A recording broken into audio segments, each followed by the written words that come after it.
BFM Business, le grand journal, Delphine Millou.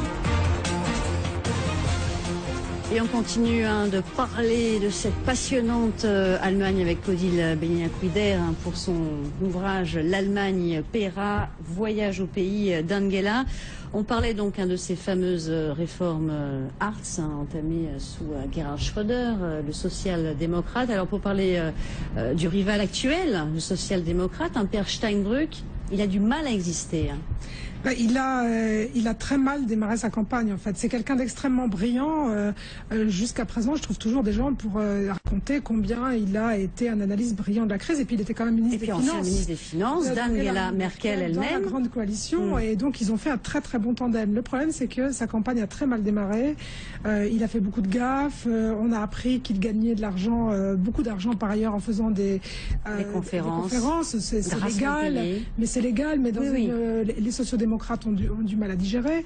Il a fait une fin de campagne qui était bien meilleure, mais malheureusement, les Allemands sont persuadés qu'Angela Merkel les protège de tous les maux de l'Europe. Et donc, leur rêve profond, finalement, c'est d'avoir à nouveau ce couple à la tête de l'Allemagne. C'est ça, c'est ce qu'aimeraient finalement, oui, les Allemands seraient plutôt favorables à un retour à ce qu'on appelait la grande coalition. Voilà. Vous dites aussi qu'une coalition rouge-rouge n'est finalement pas impossible, c'est-à-dire une coalition des sociaux-démocrates, de l'extrême gauche Die Linke et des Verts. Très sincèrement, c'est... Non, théoriquement, c'est possible du point de vue des chiffres. Ce qui reste difficile, c'est qu'ils s'accordent sur les programmes. Alors, on ne sait pas si cette fois-là, ils peuvent le faire, parce que s'il y a un tel écart entre Angela Merkel, entre la CDU et le SPD, c'est quand même elle qui sera amenée à discuter de la formation d'une coalition. Mais si c'est pas pour cette fois-là, ça pourrait être pour la prochaine fois, parce qu'ils peuvent pas éternellement, le SPD, rester dans l'opposition. Ils ont un problème majeur par rapport à la CDU, c'est que eux, ils ont maintenant deux concurrents à leur gauche. Ils ont les Verts et Die Linke, tandis que à droite de la CDU, finalement, il y a ce parti anti-euro qui vient de se créer, mais on ne sait pas s'ils vont réussir à passer la barre des 5% pour rentrer au Parlement. Donc c'est beaucoup plus facile, finalement, pour Angela Merkel de se mettre au milieu de l'échiquier politique, de prendre la place du SPD, et le SPD est repoussé vers la gauche avec deux grands concurrents. Donc à terme, ils seront bien obligés de réfléchir à des possibles alliances, et ils ne reviendront jamais au pouvoir. Oui, elle est tellement au centre, elle a même ratissé même à gauche, elle leur a piqué en quelque sorte... toutes leurs thématiques. Voilà, il y a cette grande blague, il y a cette grande blague à l'intérieur du SPD qui dit quel est le meilleur chancelier social-démocrate? Angela Merkel. Alors Angela Merkel, vous le disiez, est extrêmement populaire en Allemagne. On la sait, elle va acheter ses poireaux au supermarché du coin, une chancelière normale en quelque sorte. On aurait pu croire qu'elle allait s'entendre avec notre président normal, et on voit que ça suffit pas. Hein. Oui, moi je trouve qu'ils ont vraiment beaucoup de points communs. Ils sont pas dans le bling-bling, ils sont très réalistes, très pragmatiques, ils sont habitués au consensus. On avait bien surnommé François Hollande Monsieur Petite Motion, donc ils auraient dû s'entendre, mais c'est bien la preuve que dans les couples, peut-être que ceux qui se ressemblent trop ne peuvent pas s'entendre, et qu'elle a finalement trouvé une meilleure alliance avec Nicolas Sarkozy, mais je crois qu'Angela Merkel est aussi très très attachée à sa famille politique. Donc pendant les élections, elle avait quand même refusé de recevoir François Hollande. Elle a vraiment voulu faire la campagne de Nicolas Sarkozy, et donc depuis l'élection de François Hollande, les relations sont quand même assez gelées. Pourtant, dans le passé, ça n'avait jamais empêché les grandes amitiés qui transcendaient les différences politiques. On se souvient de Helmut Kohl et de Valéry Giscard d'Estaing, Helmut Kohl et François Mitterrand, Valéry Giscard d'Estaing et Helmut Schmidt. Là, oui, c'est vrai, mais rappelez-vous de la période Gerhard Schröder-Jacques Chirac. Au début, ça s'est très mal passé aussi. Le traité de Nice s'est très mal passé. Il n'y avait pas du tout non plus d'atome crochu entre Lionel Jospin et Gerhard Schröder. Donc, il faut peut-être ce temps d'adaptation, et sans doute qu'après les élections, ils seront obligés de s'entendre, parce que le Parti socialiste a beaucoup rêvé d'une victoire du SPD, et puis ils ont fini par se rendre compte au début de l'année 2013 que sans doute ce ne serait pas le scénario rêvé. Une fois les élections passées, est-ce qu'on peut s'attendre à un certain assouplissement de la vision européenne d'Angela Merkel par rapport aux questions d'orthodoxie budgétaire, par exemple? comme c'est une pragmatique, tout dépendra de sa coalition. Si elle reconduit la même coalition, même de justesse, si elle a le même gouvernement avec exactement les mêmes ministres, je ne vois pas tellement pourquoi ça changerait.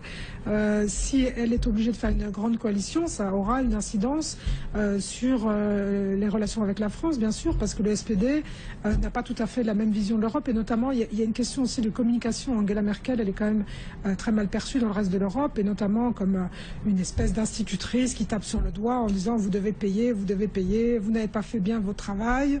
Avec les sociodémocrates, elle sera obligée de changer complètement de discours. Alors on assiste, on l'a dit en début d'entretien, à la faveur de la crise, un grand retour des sorties germanophobes, aux vieilles rancœurs. Vous citez entre autres Arnaud Montebourg, et il avait cité une comparaison avec la politique Bismarck. On l'entend plus faire des comparaisons avec Bismarck maintenant qu'il a trouvé des entreprises allemandes pour acheter les entreprises en difficulté françaises. Il est un peu plus modéré sur l'Allemagne. Oui, vous citez un exemple très précis, effectivement, une entreprise allemande qui a racheté, alors je me souviens plus de l'exemple que vous... C'est l'entreprise de Trimé qui a racheté des entreprises d'Alcan qui étaient à vendre, et donc là, bon, pour lui, c'était une bonne opération. Donc, on l'a beaucoup moins entendu. On l'a beaucoup moins... C'était en plein été. Enfin, il faut mettre à son crédit que c'était en plein été. Un petit mot rapide de Berlin, capitale pauvre mais sexy. Et pauvre, effectivement, elle est en faillite. Et pourtant, pléthore d'institutions culturelles, ça n'a pas... Ça fait partie aussi, comme je l'ai raconté dans le livre, un peu finalement des conséquences de l'histoire. C'est bien parce qu'il y a eu la guerre et que Berlin a été divisée en 4 zones et qu'elle s'est retrouvée comme une sorte de petit îlot au milieu de l'Est, et qu'il a fallu tout le temps lui donner des subventions pour la soutenir, et elle a toujours été habituée à vivre avec des subventions publiques. À l'époque du mur, il y avait aussi beaucoup de Français qui aimaient aller là-bas pour faire la fête parce que c'était un endroit très particulier, et Berlin est resté avec cet endettement qui s'est accumulé chaque année. En plus, il y a eu des malversations avec les banques et l'immobilier, donc elle a un déficit qui est un endettement de plus de 50 milliards d'euros. Mais elle continue à avoir plusieurs opéras. Et elle continue régulièrement. Il y a des hommes politiques qui montent au créneau en disant, surtout en Bavière justement, parce qu'eux ils ont plein d'emplois. Il y a la péréquation, il y a la solidarité des régions qui payent. Oui, la solidarité qu'on applique aujourd'hui à la Grèce, elle existe déjà en Allemagne. On est bien habitué à ça. Il y a d'autres villes en faillite en Allemagne. Il y a d'autres villes qui ont des endettements colossaux. Par exemple, Brême, l'État de Brême est aussi endetté proportionnellement que la Grèce par rapport au reste de l'Europe, mais évidemment c'est une seule nation, donc un seul pays, donc il y a des péréquations entre les pays.